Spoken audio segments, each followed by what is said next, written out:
You're listening to CreepGeeks Podcast.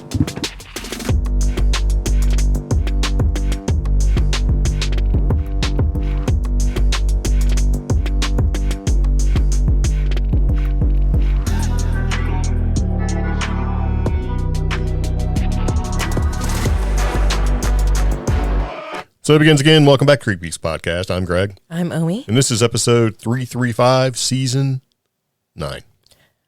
A brand new color, Mountain Dew conspiracy, 1,000 Sasquatch heads, 2 Lochness monsters, and 2 lady ghosts. Yes.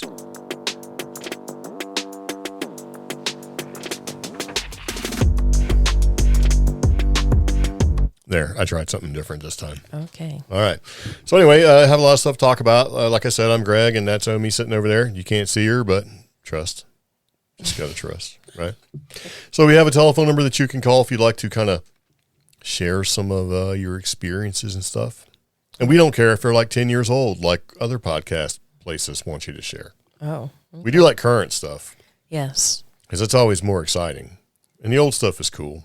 Those are just more remembrances of a time in the past. So past time. What do you call that? The past.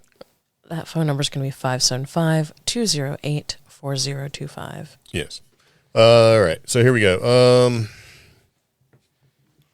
We're going to talk about a couple different things. The one thing that in this entire podcast that I'm most interested in is not the fact that there's a brand new color. Or that there's a conspiracy about Mountain Dews. Okay. Or Mountain Dews. Give me one of the Mountain Dews. Or 1,000 Sasquatch heads or 2 Loch Ness monsters. It's 2 lady ghosts. Okay. What do you think about that? Oh, gosh. You're like, it just sounds weird. I'm like, read it. Read it as is. Everything is weird. We are a paranormal and weird news podcast. Mm-hmm. We broadcast paranormal and weird news and our strange experiences from our underground bunker in the mountains of western North Carolina. Yes. There you go. So it fits, right? Mm-hmm. Yes. All right. So I had a link in here that we disagreed on, and we're going to talk about it. Fine. Okay. It's the whole direwolf thing. Yes. And, you know, they took some DNA, and then they said, look, we made direwolves. And it's like, is it really a direwolf, though, when you just, No, they did not. just put a little, On top of that, some little DNA, and they mix it with a regular, like, wolf dog already, and then they're going to call it a direwolf? well, that's the problem. This has unfolded over the past few weeks. In truth, direwolves hold a closer ancestry to foxes than they do actual wolves and other canids. The canids that they use to inject the DNA and genetic modifications into just happen to be Mexican gray wolves. So you got the cool color on a genetically modified wolf, and now it has some traits of a direwolf. So it is just a gray wolf plus, or it's a gray wolf that's been enhanced slightly. That's right. Enhance. And to top it off, everybody who's hooked on Game of Thrones is upset at the names because they named the males Romulus and Remus, which are the founders of Rome, ancient Rome. Yes. And everybody's like, no, they should be named after... Because they suckled the teat. Yes. Of a wolf. And they were a start of something new, a new civilization and a new era. So that's why So what you're saying is... Game of Thrones fans need to calm down. Well, they had R.R. Martin, who's like from New Mexico, holding one of them. So one of the reasons why I put this in the podcast originally, before we decided to take it out, because we do that, we kind of fight a little bit about certain articles and stuff we put in there. It's because we seen a wolf one time in New Mexico. Mm-hmm. And it was big. It was way bigger than our dog. And we're like, wow, that's a wolf. And they kept eyeballing us because it was really interested in eating our little dog. It was bigger than our 85-pound dog, and Yes. It was one of the largest. I grew up around... But nobody believed us. I grew up around King Shepherds, English Mastiffs, purebred large breed dogs, and this thing was still larger than the largest dogs I've been around, which are... Well, you just said what they are. yeah, well, like Great Danes. Yeah, I've even been around Great Danes. It was a full head taller. Yeah. I was like, wow, that's pretty big. I mean, I've been around And I had to walk backwards. Yeah, Russian Mastiffs, and it was bigger than one of those. And people did not believe us. I did end up talking to somebody at UNM, and they're like, wow, that just shows. And they got all sciencey and how. Yeah, they're like, look how far they're not supposed to be where they are. Yeah. Yeah. Actually wanted to document our experience because that they were very curious. And did you ask them if you were being detained and then left? No. Am I being detained? Yeah, it was pretty weird. But it was such a large animal, and our smaller dog, Pepper, was ready to attack, and our larger dog, Bender, got behind me and laid down. Hey, man, he knows what time it is. Ben would keep you safe. Yeah.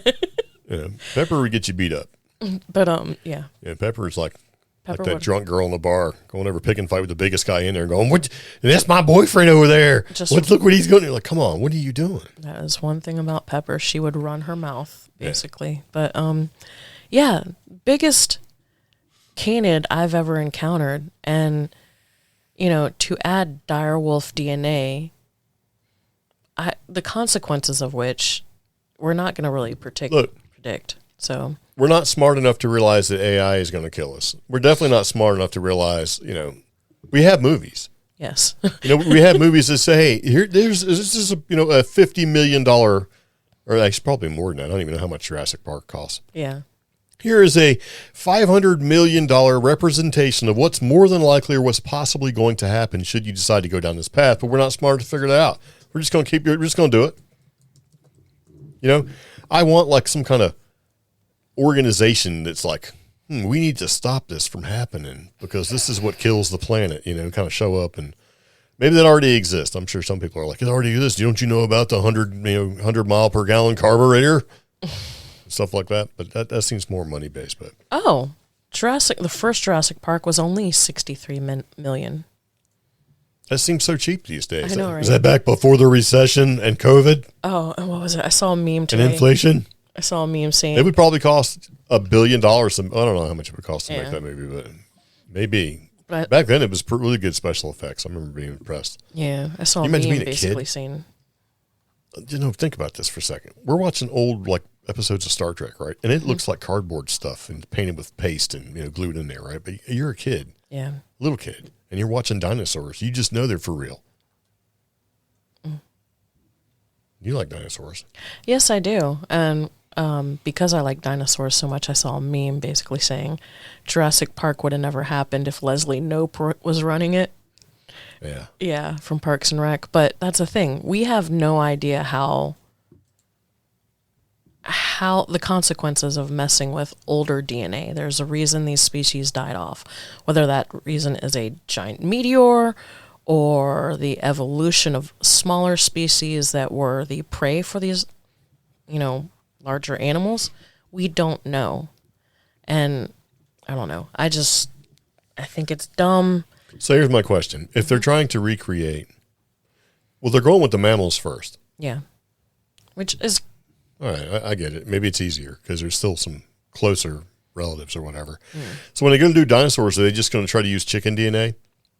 Oh, gosh. They're like, dinosaurs have turned, they eventually turned into our birds, so they're just going to use some raptor bird DNA. But I could see some consequences with that. Yeah. Especially, if they were to use birds or, away from birds, cows, like some sort of cattle, start genetically modifying buffalo and bison and cows. We have things like bird flu and mad cow disease. How will that impact those genetically modified animals? I don't know. That's not cool. And yes, the whole direwolves thing, as it's unfolded over the past few weeks, they started to talk about the other species of animals that they've modified, woolly mammoth and stuff like that.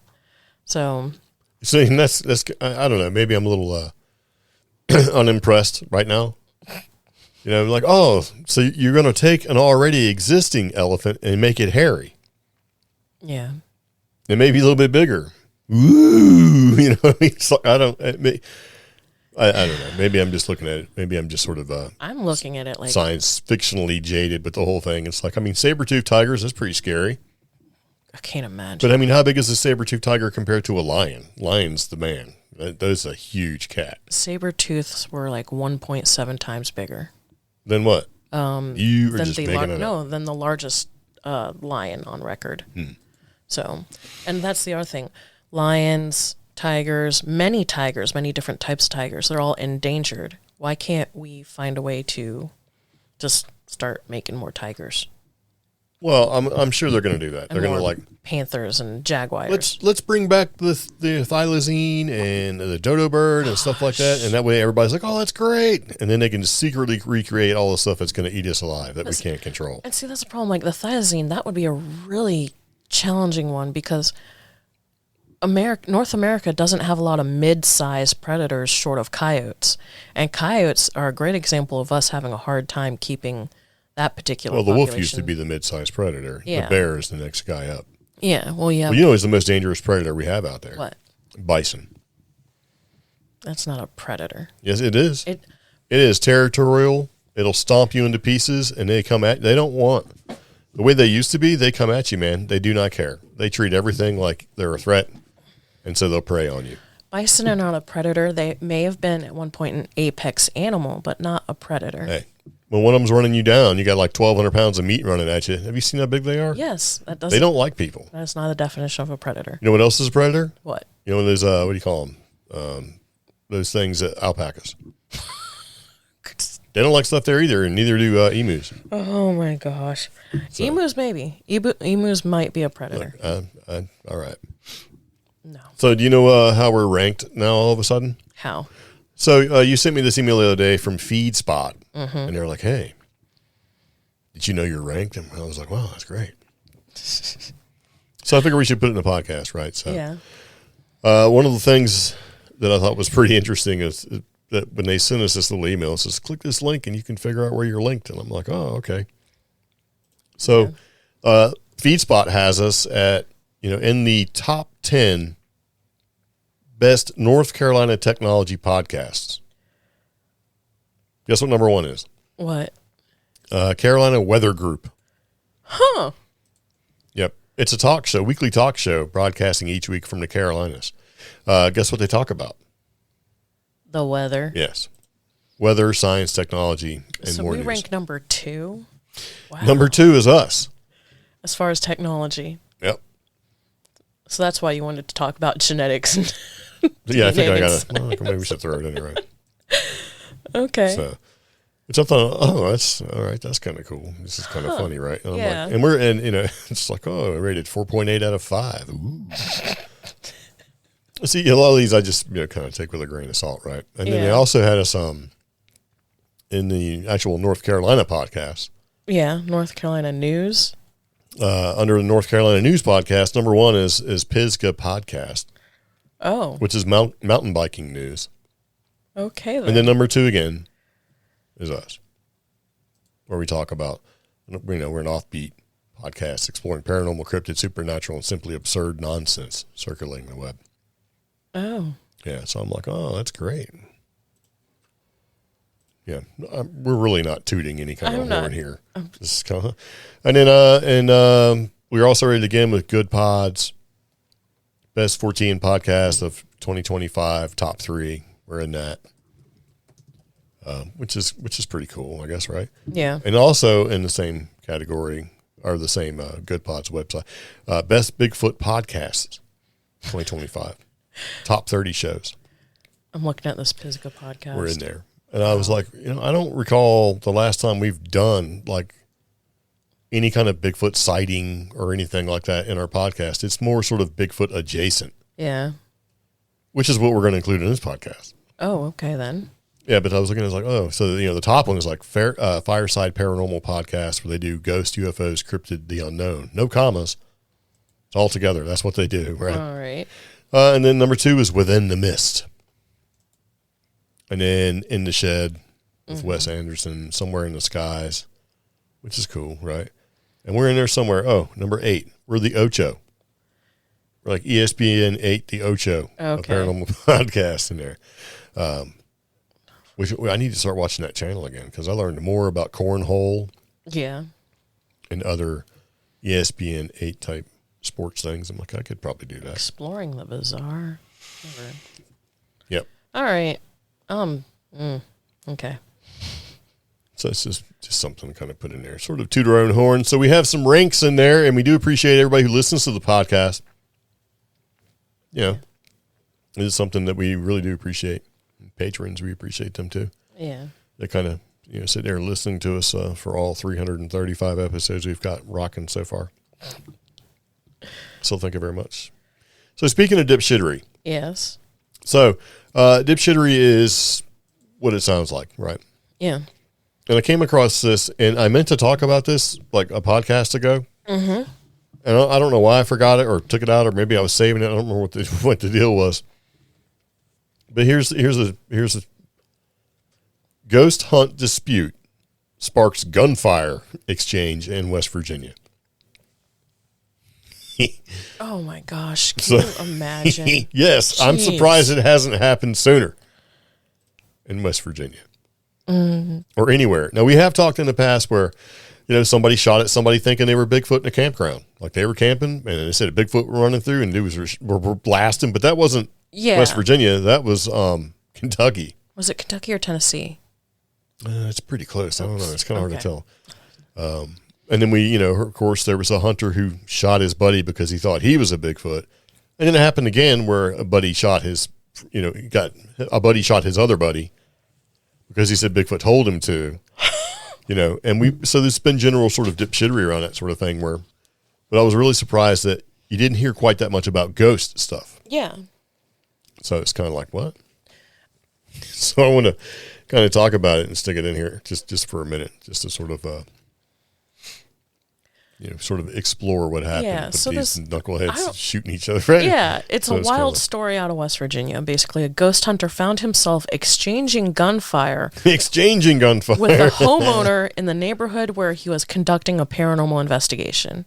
This case... So the ghost hunter was armed. Yeah. What's he going to do? I don't know, but shoot ghosts? Late last month, Fred Shrewsbury was searching for spirits in the community of Amigo. While exploring a remote neighborhood looking for ghosts, the paranormal investigator nearly became one himself when he crossed paths with an angry resident, Cord Sargent. While it is uncertain what specifically caused the strife, it was significant enough that the homeowner fired off a warning shot with his rifle, which prompted the paranormal investigator to flee the scene. However, he wasn't quite ready to give up the ghost hunt. Ha ha ha. There's some puns in here. Undeterred by the unsettling incident, Shrewsbury revisited the location a few days later, along with 3 children of unspecific ages. Yes, let's use the children as a reason for people not to shoot at me. There you go. Following another ghost hunt in the neighborhood, the group set about leaving the area when Sargent shot at their car. Rather than making a hasty getaway with the safety of the kids in mind, Shrewsbury instead opted to grab his own gun, exit the vehicle, and fire several shots at his new rival's house. In response, Sargent squeezed off a few more rounds, including 2 that hit the car containing the juvenile ghost hunters, who one imagines were terrified by what was unfolding around them. Police are said to be investigating the strange shootout, though no charges have been filed in the case. So anyway, I was hunting ghosts and just started blasting. I know, right? So I'm like, what? What in the world? I don't know, man. But see, this is okay. This is a genuine fear I have when we do outdoor investigations, or when I do my little photography trips, or when I have a group of friends who want to get into urbexing and abandoned photography again, and I'm like, y'all, people out here will shoot you, Well, we went to one place one time. It looked all abandoned and stuff. We're like, this is going to be great. People were still living there. Yeah. It was just dilapidated. Yeah. And they weren't happy to see us. Yeah. And we were shocked just as much as they were. Yeah. It was like, holy crap, how could you live like that? The other person's like, holy crap, why are you here, right? Yeah. Gotta be careful, man. That's all I'm saying. Yeah. So if a dude pops off a warning shot at you, it's probably not a good place to go investigate ghosts. I mean, was it so haunted that you had to come back and bring kids? Did he bother to, Maybe, does he even know these kids? That'd be messed up. Either way, there's just all kinds of wrong with the story. Yeah. So I just thought it was this is definitely some dipshittery. Jeez. So anyway, I heard an EVP and started blasting, right? So, oh, God. But I don't know who's the better shot, because the dude was shooting at the other guy's house, and the guy with the rifle put a couple in the car. Which is terrifying. Which probably tells me that the guy, when he was kind enough to give him a warning shot, was like, all right. Yeah. So, and I have a problem with this whole thing. I think it was just wrong, but if the guy if he says he's defending his house or territory or whatever, he's still in the wrong. If he knew there were kids in the car and he shot at them, that dude should go to jail. Yeah. Now the other dude for bringing the kids in the situation for endangering children, he should go to who's jail. already it wasn't like he just showed up and got shot at. Yeah. Like the guy shot at him, so he's like, oh, and then he shot back. It's like the dude already knew. Yeah. So he already knew. And since he already knew, that would change things. They should both go to jail or serve some kind of pittance for what they've done. Agreed. I mean, that's...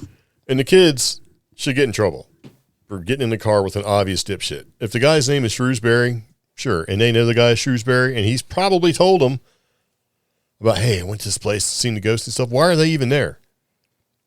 Are they calling them children because they're under the age of 18, or is this article just written in a way to try to, make it more clickbait? I don't know, and that makes me really... I want to know more about it. Suspect. It is a wild story, for sure. Yeah. It's like, so it's just... Yeah. And do they even know each other? Maybe Shrewsbury and the other guy actually know each other, they just don't like each other. So maybe they have a little bit of history. It's like there's not a lot of details involved.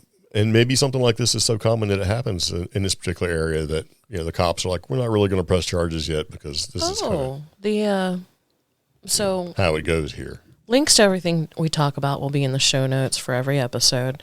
This was from Coast to Coast. I went ahead and clicked on the link for the original article.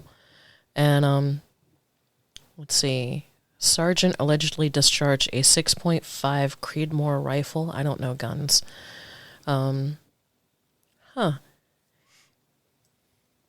And you're right. Everybody is getting in trouble. So are the kids getting in trouble too? That it doesn't say, but both Sergeant and Shrewsbury are getting in trouble.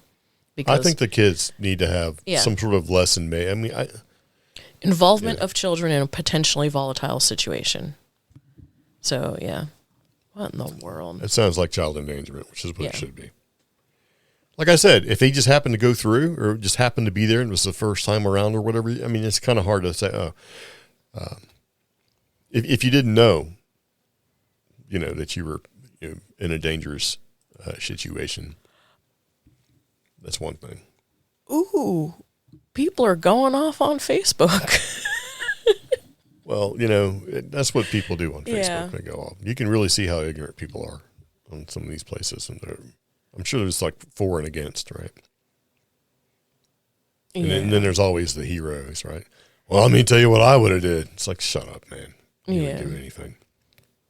So, yeah. That leads to a conspiracy. What's the conspiracy?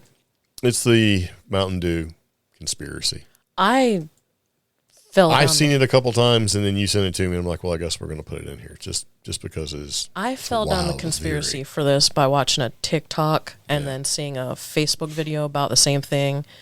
And then I guess even Shane Dawson mentioned it. But all of it's kind of adding up. Now, in this particular instance, the flavor is being released specifically by Taco Bell. So it's definitely kind of reaching at straws for some of it. But I do find it very weird that... So here's what the theory is in a nutshell. Mountain Dew colors. Yeah. Flavors, colors, right?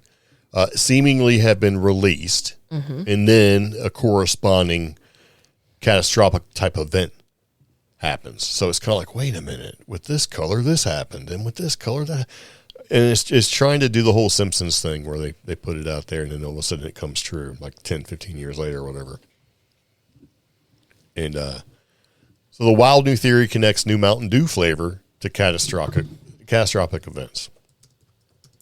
So, and the flavor you're talking about is from Taco Bell, right? Yeah.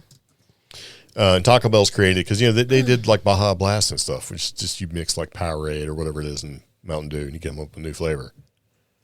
But they're creating their own, and it's called Live Mas Live, right? Yeah. And it's the Mountain Dew Baja Midnight, so it's like purple. I'm assuming it's some kind of grape type flavor. Huh. So, because in the article they talk about Baja Blast version of Mountain Dew. It's been around for, a long time. So it's a staple of Taco Bell, and it is pretty tasty, right? Yeah. It's a sweet and refreshing blast of passion fruit flavor combined with the familiar tropical lime flavor of Baja Blast to perfectly complement Taco Bell meal. And that's what this Baja Blast flavor, I guess the midnight flavor, is going to taste like. All right. So we established that it's going to taste like purple. Mm-hmm. Just like, blue Gatorade tastes like blue, whatever you call it, or the blue raspberry, right? So the theory goes, and there's been like thousands of views and people talking about this all over the place, like you were saying. It seems like every time they make a big push with a new flavor, it correlates with a certain event. This is talked about on podcasts too, right? Yeah. Tragic events have happened following the release of various Mountain Dew flavors. For example, Mountain Dew Maui Blast dropped in 2023, just 3 months before the wildfires swept through Maui. And the connection is that it's a blast, and Maui was one of those incidents where everybody thought there were energy-directed weapons. Yes. Yeah. And then, look, the blue houses, the blue roofs didn't get you, that kind of thing. Yeah. Also, the Mountain Dew Star Spangled Splash was released 2 weeks leading to the cargo ship that actually smashed the Francis Scott Key Bridge in Baltimore. Yeah. And, Francis Scott Key Bridge, what's Francis Scott Key known for? Writing the national anthem. Yes. It's like, ooh, so the conspiracy deepens, right? Yeah. Yeah. And it just kind of keeps going on. And there was one for Code Red. I think Code Red was 9/11. Was 9/11. Yeah. So there's more coming, I guess. So, but who knows what's going to happen with this, Mountain Dew Midnight. Gosh. Are we going to be plunged in the darkness? I mean, we have had a bunch of technological blackouts. But there was another Mountain Dew sort of tie-in, I think, for hurricanes. I can't find it, though. Yeah. See, they were on one of those TikToks that we forgot to include. What was the... It basically had to do with storms. I can't think of the flavor because, honestly, I don't really drink Mountain Dew anymore. Oh, and there was one for Pitch Black. Yeah. Pitch Black, basically, they had one of the biggest IT blackouts of all time. So Pitch Black came out, and then all of a sudden, IT blackout. It took, systems offline around the world. Oh, Mountain Dew Infinite Swirl. Because the hurricanes looked like an infinite swirl. And then there was also a... Point Break... Do Freedom Fusion. What was that one for? Near the election, allegedly. Ooh. Yeah. Is there like a list of them we can include? No, I'm trying to find it, but yeah, see, that's the hard part. Yeah, it's all these YouTube videos though. Then you got to end up copy and paste and say, "Here's a list," and all the sources for all of this stuff is always questionable. Yeah. Yeah. So the conspiracy is when Mountain Dew has a new flavor come out, something, bad happens that corresponds with it. Like the swirl for hurricanes, Pitch Black for the IT blackout, Code Red for 9/11, Maui Baja Blast, whatever, for the wildfires in Maui. So the whole, and Dew, directed energy weapon. See, Dew's an acronym for that. And it was Burst, I think was the name or something. Yeah. Oh, yeah. I hate using DuckDuckGo. It's not giving me the answers I wanted. Well, look, I use DuckDuckGo because I'm tired of just, whenever I do Google, it's 100% ads and where to buy stuff and nothing from like some guy who, has a blog somewhere who shows you how to do something like it used to be. I have trained my Google. Well, so with DuckDuckGo, you have to train yourself. Okay. And there's less ads that pop up with DuckDuckGo. So, just saying, I don't want to look for something and want to, here's 85 places you can buy it, but nowhere you can see the information you want. Like, what taillight bulb do I need to put in a 2008 Chevy Trailblazer? Well, I'm not going to show you, but I'll tell you 85 places you can buy it. So, yeah. So, since we're rated as a technology podcast, one of North Carolina's best technology podcasts, I figured we should actually include some more technology. Okay. This is kind of exciting to me. So basically, scientists have created a new color. Yes. Called Olo. Oh. Yep. And its closest hexadecimal match, if you've ever done any kind of hexadec, maybe back in your MySpace days, or maybe making website days or any kind of web design or just whatever, it's basically hashtag OOFFCC. So you can write that down. OOFFCC. And if you want what that looks like, you could just do hexadecimal and then put the hashtag and then do OOFFCC. And it gives you this color. Now, here's the thing. The color is a representation of the color. It's not the actual color itself because you can't see this color with the human eye. It's outside of our visual acuity or our visual. It's outside the visual spectrum that we could see with the equipment we have in our eyes. You know, our biologics are made up with, to kind of be able to take red, green, and blue and stuff like that and sort of put it together to come up with our perceptive color range, right? Animals see differently, so we can't see it. Mm-hmm. But some scientists got together, and for whatever reason, they were doing an experiment, and they called it Oz. Yeah.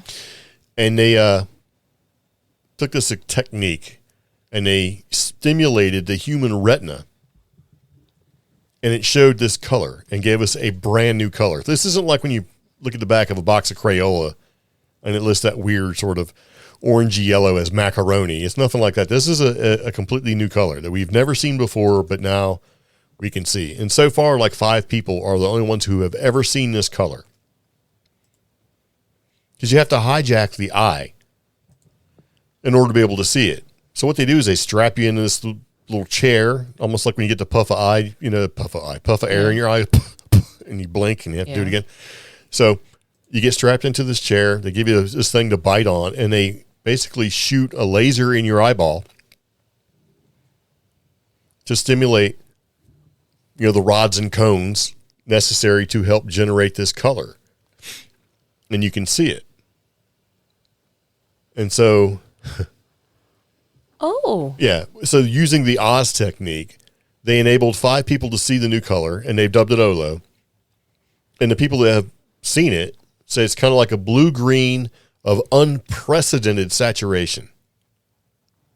And the researchers who, experienced this themselves described their technique and the new color in the study that they published, and this is on April 18th in the Journal of Science Advances. Yeah. And the ultimate goal is to provide a programmable control over every photoreceptor, which is a light sensing cell in your retina, primarily for research purposes. And so James Fong is a doctoral student in computer science at University of California, Berkeley. He says, although this has not been achieved to that level, the method we present in the current study demonstrates that a lot of the key principles are possible in practice. So they're trying to map the photocells in your eye, right? Mm-hmm. And sort of, I guess, stumbled across this color. Huh. This is a whole new color. Yeah. And the reason why I kind of stuck this in here is I started thinking, well, you know how people like, you see a video or you hear somebody tell you a story about, and my dog was just barking nonstop at the corner of the house, right? Because animals see differently. So if they have a different spectral range or visual acuity range of what they can see, human versus animal, maybe they can see all the stuff that we can't see. And this sort of ties into, maybe there's a whole bunch of stuff that just exists outside of what we can actually see. So what happens if they're sitting there and they're firing a laser beam at your eyeball, with your photosite receptor, whichever one they're trying to map, it brings up a color. But what happens if they do it again and all of a sudden, instead of bringing up a color, it brings up a demon who's been sitting there watching you the whole time, which exists outside your perceptive acuity. You mean like Lovecraft's The Color Out of Space? No. Okay. But yeah, something like that. So Because there's been all sorts of shows about that kind of thing, right? Where it's like, monsters just floating around. You can't see them, so they don't exist. Yeah.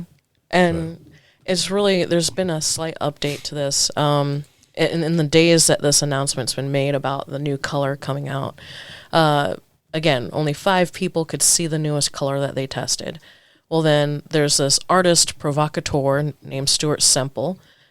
He decided to recreate it using technology. So he's using science, right down to combining the hexadecimal with what he's able to see.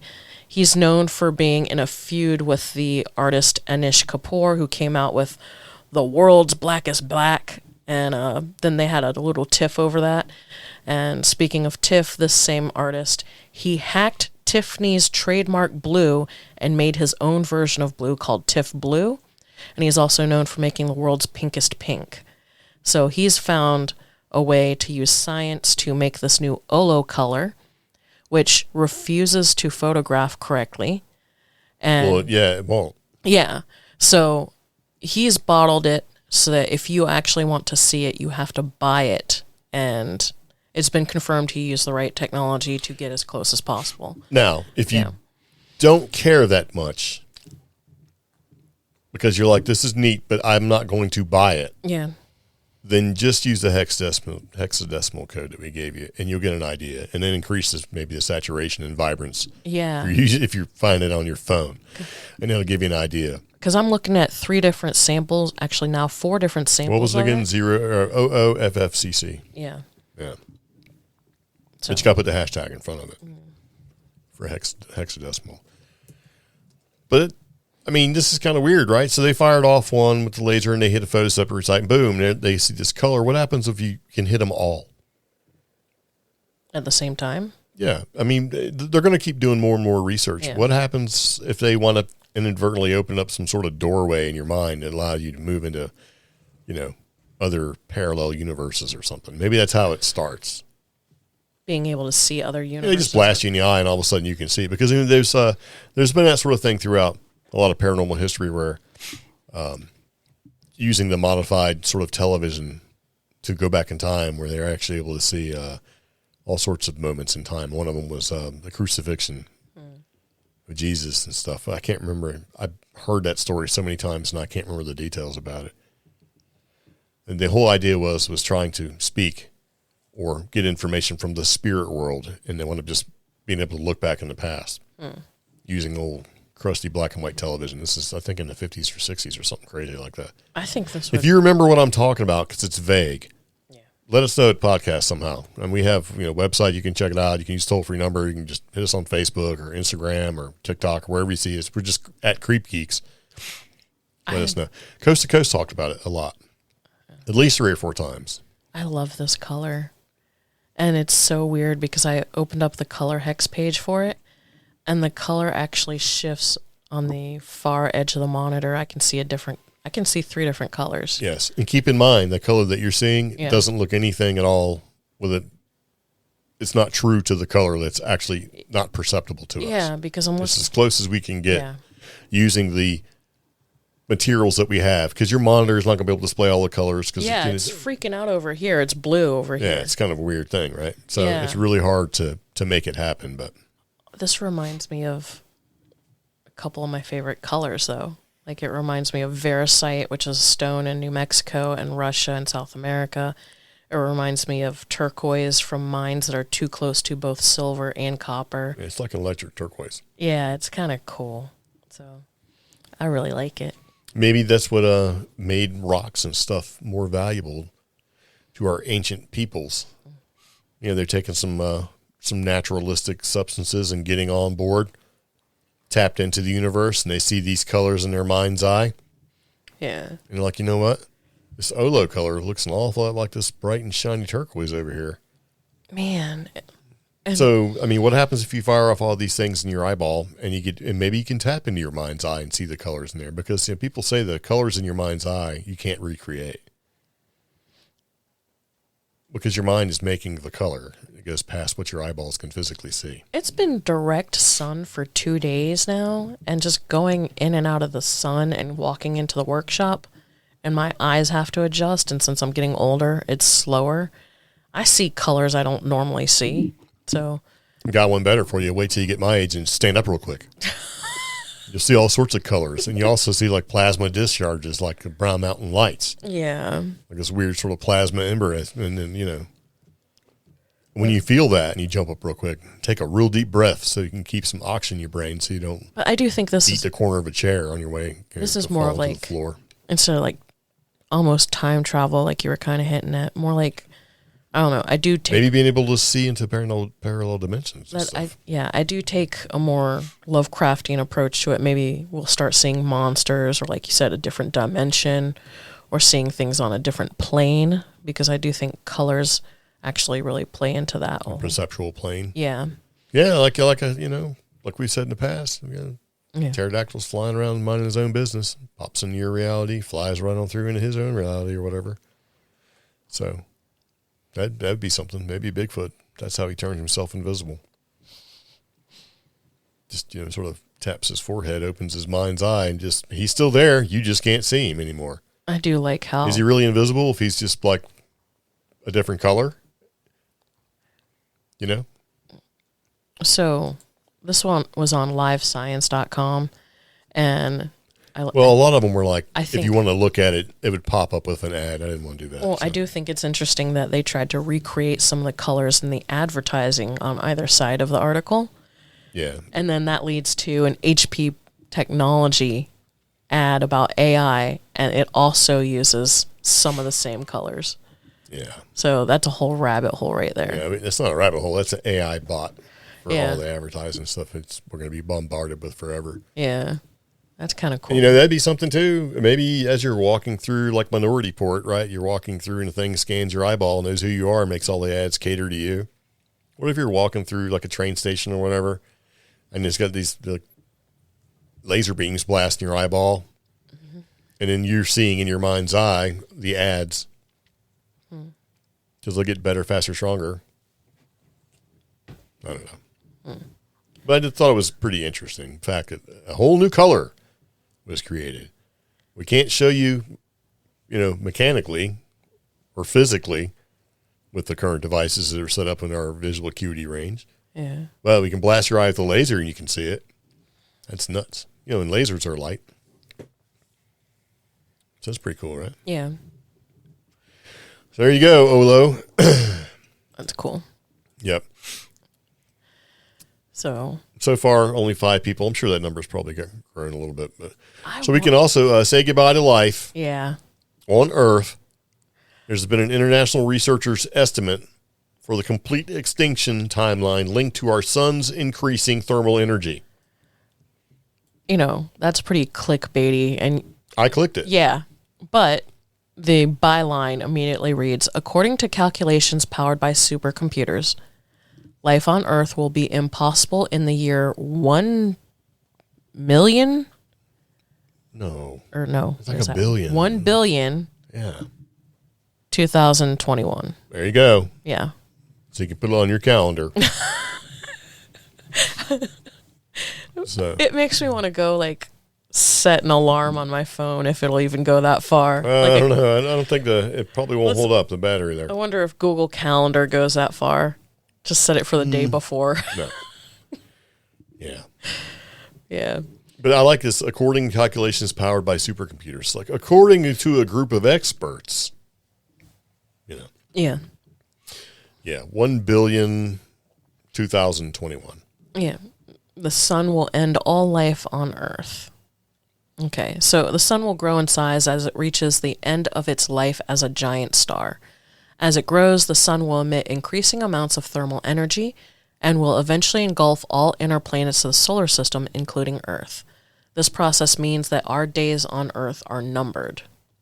Cue dramatic music. Dun, dun, dun. Yeah.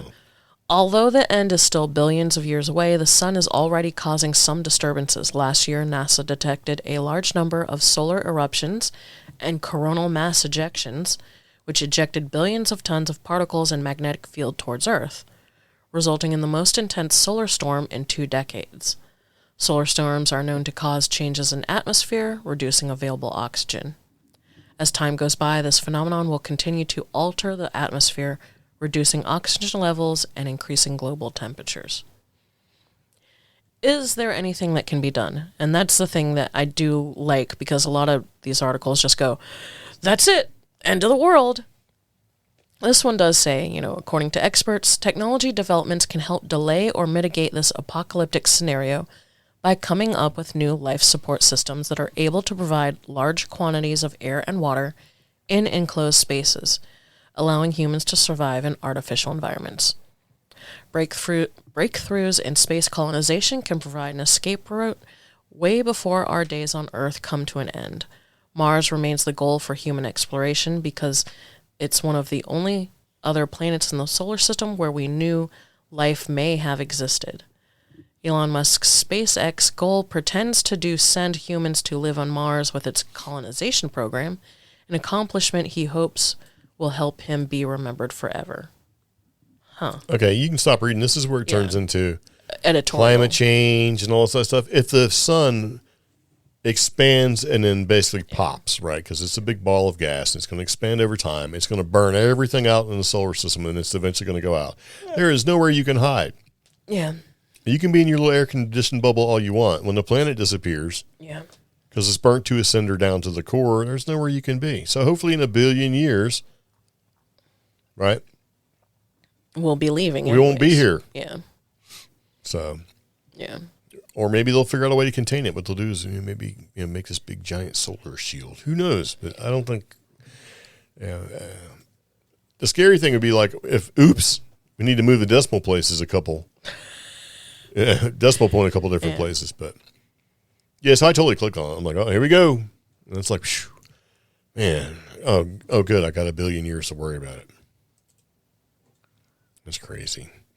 So under cryptid news, this is something it's a link that you click on, and it basically says the possibility of two Loch Ness monsters. There's a video where a webcam watcher spots two monsters surfacing at Loch Ness. Okay, well. So I click on it, right, and I'm like, and this is on Coast to Coast, and I'm like, well, let me watch the video. I didn't see anything. It looks like, maybe the wake, like maybe a small wake from something, right? And the reason why I stuck this in here is because if you actually go and you click on the video and you go to YouTube, which is where the video is, the comments basically tell you, there's nothing going on with this. It's like, oh, if this was any other video that occurred anywhere else other than Loch Ness, I wouldn't say it was anything at all. Okay, first off, even at whatever the original quality of this video was, it's a webcam. It's 720 by, 720. It's not even that. Remember, webcams and their frame rates are actually really bad. I can barely see what's going on. This looks like potato quality footage, and I'm just getting mad because all I see is some ripples. I don't even see the second set of ripples that I mentioned. And so the whole point of this thing was, if this was webcam footage captured anywhere else, you wouldn't care at all. You wouldn't see it. You wouldn't think it was anything there. It would just be like, well, I don't know what that is. It could be a wake. It could be a duck paddling across the water. It could be. But the fact that it's in Loch Ness, now that they're like, oh, look, it's two monsters. And that's what happens with a lot of the things that we see these days, right? Just in general. But, okay, if that were... I hate that association. I agree. that if it were anywhere else, we'd just be like, whatever. But then, like I was watching some alleged Bigfoot footage a couple of weeks ago, and it made me mad because I was pretty sure they have the same trail camera as I do, right? Yeah. And if it were anywhere else, you'd just be like, oh, the wind, you know? The wind caused a slow frame, caused some stuff to move around in the background. And because of the slow refresh rate of the camera, it looks like a shadow. Yeah. And I'm just like, I capture that every day. Yeah. Buddy. I see it all the time. Yeah. So it's nothing. But, it happened at Loch Ness. Yeah. Averness. And look, it's something. So, there you go. Your two Loch Ness monsters. They don't look like anything at all. But since it happened at Loch Ness, must be monsters, right? Yeah. So, speaking of 1,000 Sasquatch heads. Great transition there. Yeah. I thought this was kind of cool. I'd like to see something like this done for more touristy type stuff. Yeah. Because we've talked about sort of the commercialization that's been happening with sports teams changing their logos and companies, and Bigfoot hunting permits and all this other stuff to sort of bring that thing in. Paranormal Passport is one of those. We go to different places and get checked off, Yeah. And the idea that this artist is going to paint like Sasquatch, like 1,000 Sasquatch head, almost like small murals and paintings and stuff all over the city so you can find them. I thought that's pretty cool. Yes. Because then you can go to like a tourism department and get a little book and go find them, and you open up your phone and he's like, okay, I'm here, and then check in maybe with a barcode or something like that and collect them all. And maybe at the very end you can win a $16 t-shirt. Right? Oh, and so I went to the artist's page. The artist that's doing this is a muralist named Henry. He's become a beloved fixture in the community thanks to an array of sizable art pieces he's produced over the years. His latest endeavor, the artist explained that he is enlisting the public to participate in the project by providing proverbial canvases for his work. I'm going to paint 1,000 Sasquatch heads on people's garage doors, sides of their houses, sides of businesses, any public-facing surface, Henry said. I will pretty much go anywhere. And he says why he chose Sasquatch as a centerpiece. He explained that painting the iconic cryptid is my favorite thing to do. On a bigger scale, I kind of see it as a Pacific Northwest connection. So if where is it, Seattle? Yeah. So if Seattle gets behind this, yeah, that's something that's maybe more exciting than some of the other stuff that Seattle's been being trashed for in their and sort of sketchy ways. He's doing these murals for as low as $250. Oh, so he's not doing them for free. Oh. I'm looking at this from a tourism and business improvement and economic perspective. That is extremely affordable, y'all. Murals typically start, even large, like single person or type murals like he's doing, usually start at least $3,000. Yeah. So this is, well, I hope the city's behind it, because if they're not, and you got the code enforcement nerd who rides around and tries to hit you on everything. Oh, you can't have that mural on your garage door. It's Seattle. They probably I'm sure they're more for lax. not having. But I try to look at stuff like that and say, how can this apply to other areas that maybe need people to come in, and having something like this sort of thing could be adopted. Yeah. Like all over the place. Anything, you know what I'm saying? It's like, hey, come to our city where you can go find these 1,000 Sasquatch heads and like I said, get a free t-shirt or get a $16 t-shirt for free. And I'm saying this as me, not as a professional, not as somebody who likes art, but I feel when the cooperation goes past the community level and more into the territory of the city or town, that's where things kind of get dragged down. Of course. A good example would be Norfolk, Virginia. For a while there, tried to put little mermaid sculptures everywhere, and the thing was you needed to find each of them, and you could take photos in front of them, and it just turned into a drag because suddenly these mermaid sculptures that were created with these very bright artists that got very imaginative turned into this restaurant wants one, but it has to be all pink glitter or something. Yeah. And then, the mermaids were getting stolen, that type of thing. We lived north of a place in Albuquerque, just south of Albuquerque, there's a little town, and they had little, like donkeys. That was kind of cool, like little burros that were all decorated.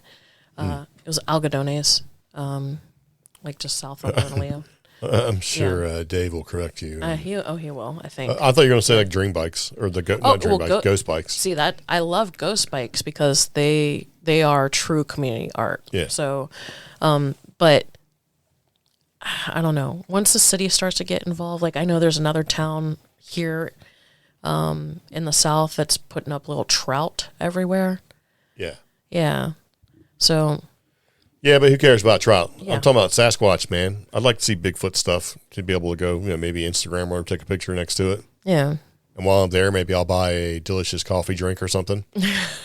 Throw some money into a local economy that could probably use it. Yeah. And plus, it's something you could do relatively family-friendly type thing. Yeah. Pretty inexpensive in the grand scheme of things. You just need a way to get to them and maybe a map to find some or whatever. Yeah.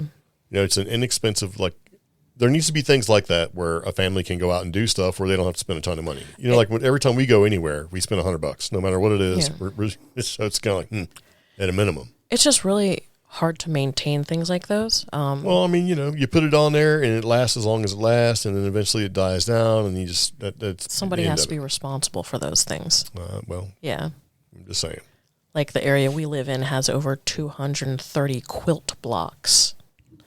Well, I'm not going to look at quilt blocks. Yeah. But yeah, I get it. But this is cool, man. Yeah. This is like Sasquatch. I know.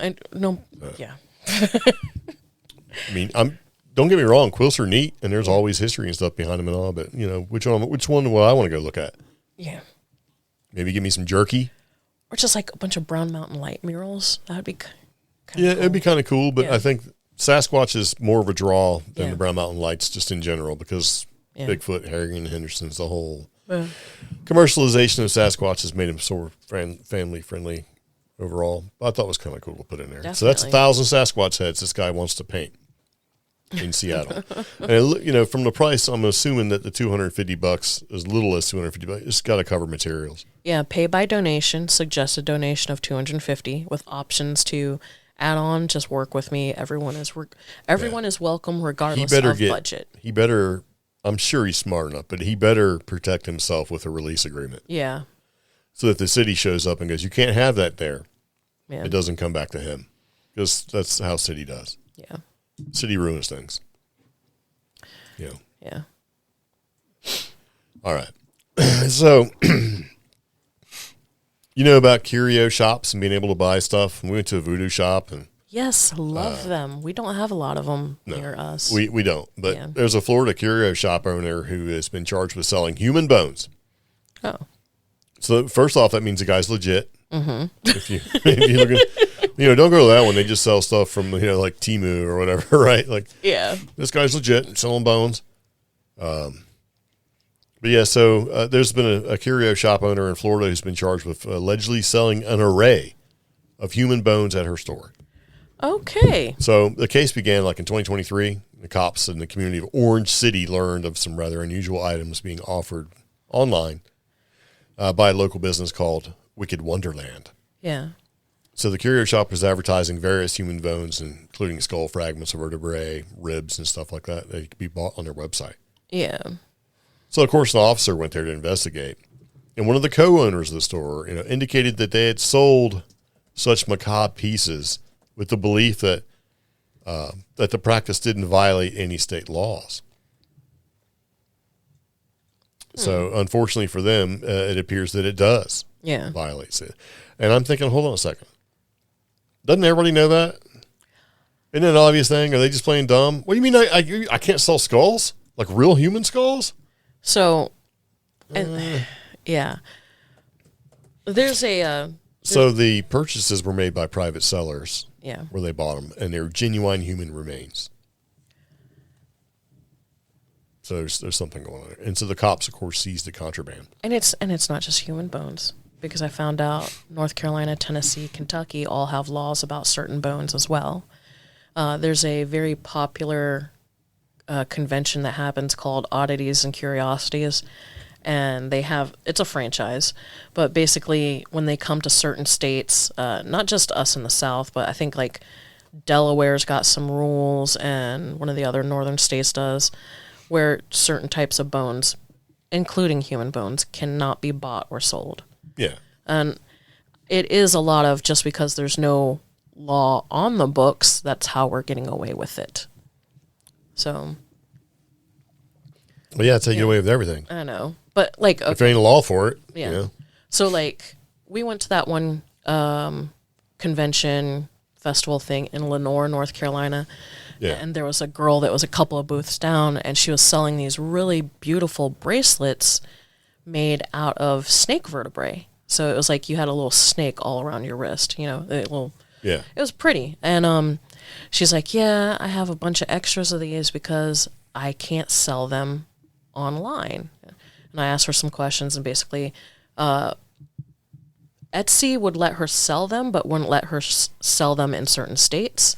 And then Facebook, half the time they'd let some of the listings stay, and other times they'd take them down because they were violating certain What rules. if she called them educational models? Because evidently you Yeah. can get skeletons and stuff like that if it's educational model. At the time, because that was, 2 years ago, that was her workaround, was calling Yeah. them educational models.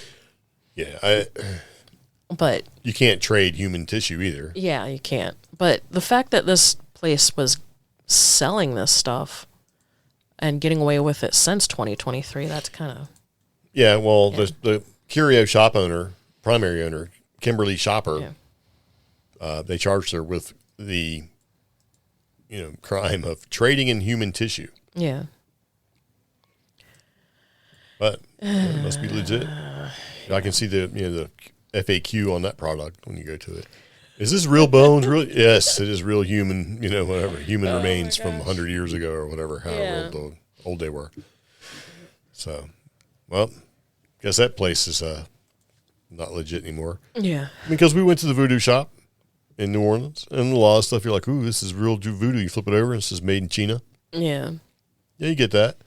And you kind of want that. You don't want to go on a tourist vacation and come back with some real human skull stuff or whatever.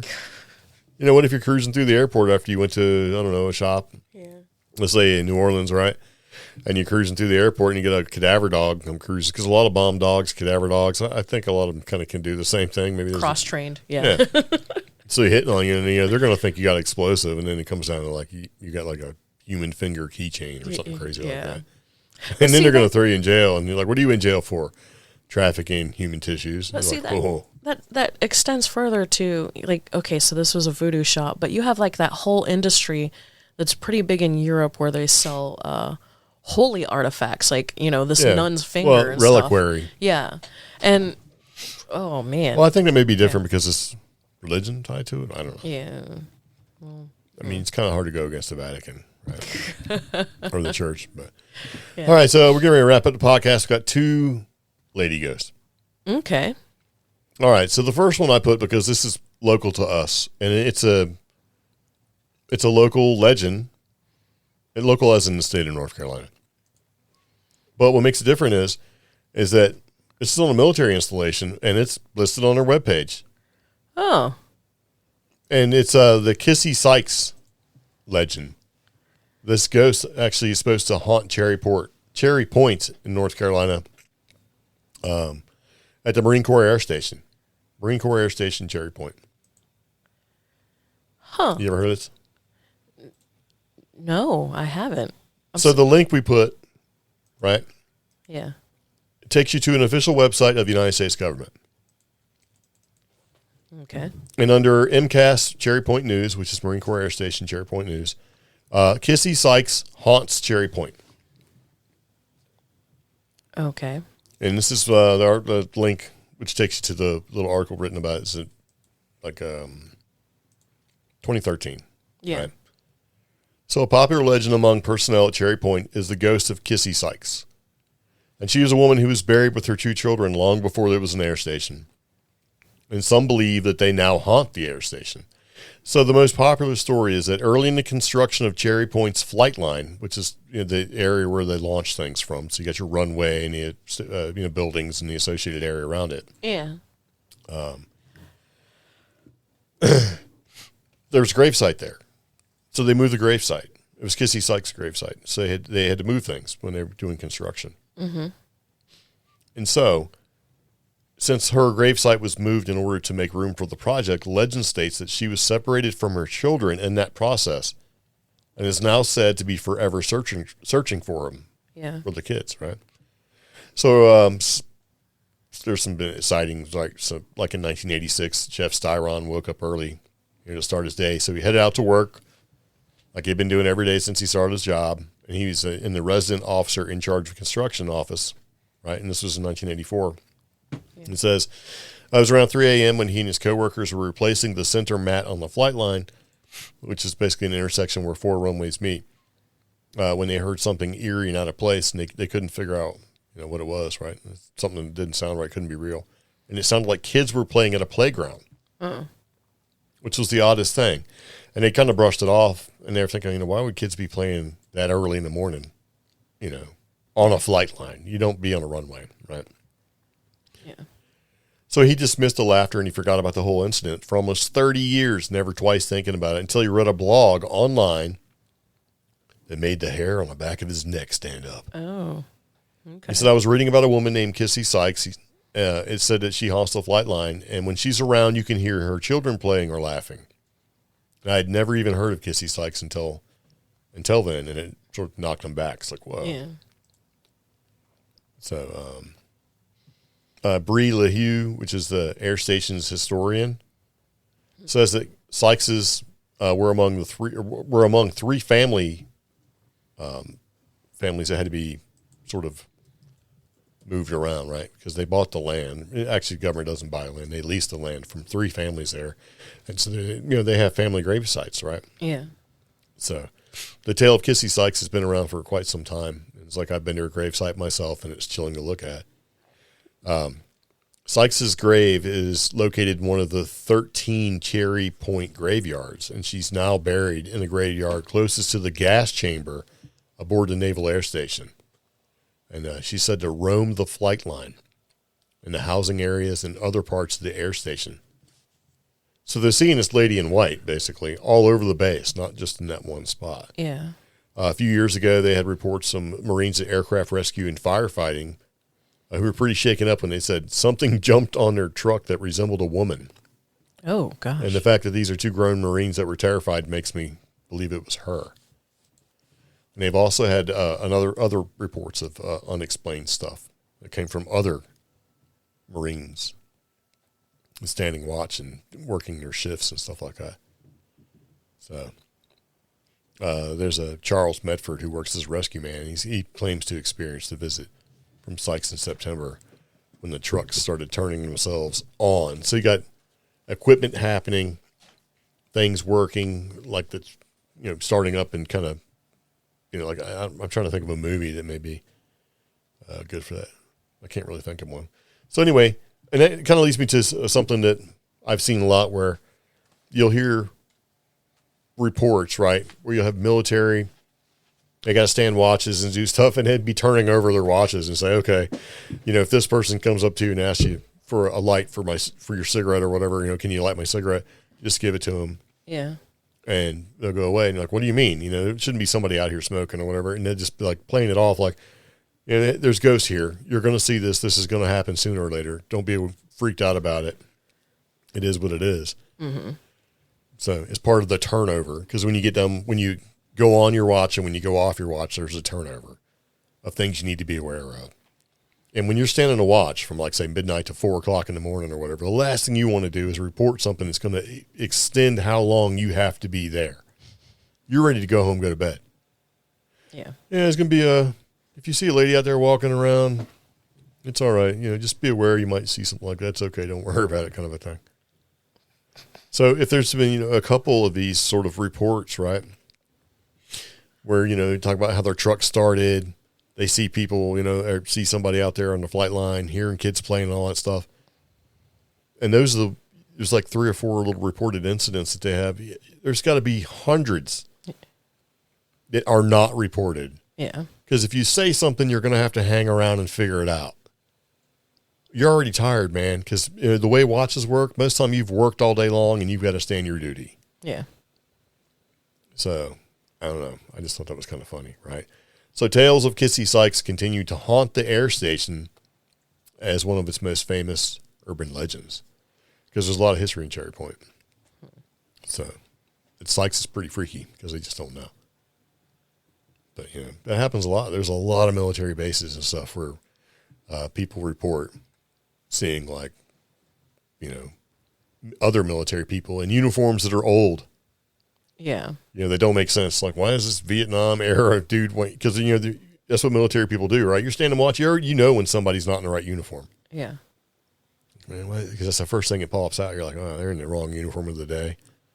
They show up in old Vietnam looking, camis and stuff, and old tiger stripes going, can I get a light? And you're like, sure, man. You give them a light, and then they just disappear. And then you get like, man, do I got to tell somebody? You know what I mean? So Yeah. There's tons of stories like that. Yeah. I don't know. There are a lot of stories about psychs and pilots, right? Yeah. And the pilots are refusing to land after seeing a woman walk across the flight line. You don't want to land a jet or a helicopter or anything like that. If you see somebody on the flight line, it's dangerous. You can kill them. It's all sorts of stuff. Right? You just don't do it. Yeah. The one that really freaked me out was the story about a Lance Corporal who was admitted into a mental institution after they found him curled in a ball by her gravesite saying she wants the kids. Oh. She wants her kids. She wants her kids. So I don't know. That's kind of scary. Yeah, it's one of the most popular urban legends in that area. So that's kind of right. That's one lady. One lady ghost. Yeah. Here's the second lady ghost, and this is from Scotland. I know it's a little bit farther away, right? Yeah. So what happened? What had happened was, it's a ghost woman sighting report. Yeah. And so you have a costumed tour guide mistaken for ghost woman walking down the road in Scotland, right? Oh gosh. So a Scottish taxi driver and his passenger suspected that they had spotted a ghost woman walking down the road until a photo of the spirit was posted online, and it prompted a response from the ghost. Oh. Yeah. The amusing misidentification occurred on Monday. This is a while ago, right? Yeah. As Tex Marshalley, I can't pronounce his name, was ferrying a fare in the town of Livingston. I'm going to sneeze. And they come across Marshallsea. Yeah. Yeah. As they cruised down the road, the duo spotted something. They seen this lady right now, like a spooky looking woman wearing a long white dress, wielding a wooden staff. This is in Scotland, right? Yeah. So they shared a picture, or a picture was shared. Yeah. Of the white lady ghost on the roadside. Oh God. And so they were spooked, and so they reported it. Yeah. And it's like, but the lady ghost responded, that. Yeah, she was walking. Yeah. She's a tour guide. She's dressed in character. Yeah, she's a theatrical ghost tour guide in Edinburgh, and she usually gets the train home after work. So she was just walking to the train stop, basically. I think her name is McBeath. Yeah. McBeath. Yeah. She's like, admittedly, I honestly can't stop laughing at being mistaken for a genuine ghost. For his part, Marshallsea thanks the tour guide for the clarification, but he also expressed some disappointment because he really, really, really hoped he had encountered a ghost. So, I mean, yes, there's a slightly blurry picture, but, I mean... Oh, this is like... So... Every time I hear something like this, I think about that dude who's was out fishing. Yeah. Right? And he seen something in the air. He just knew it was a UFO. And they're like, yeah, that was the Goodyear blimp. He's like, no, it's not. Yeah. It's like, no, I seen something. Yeah. Apparently here in North Carolina, there's a very large Wren festival that happens in Burke County. It happens at the southern part of the county, kind of away from everything. I think you should tell the people out there that don't know what a Wren festival is, what a Wren festival is. A Renaissance festival where you dress up as like medieval people.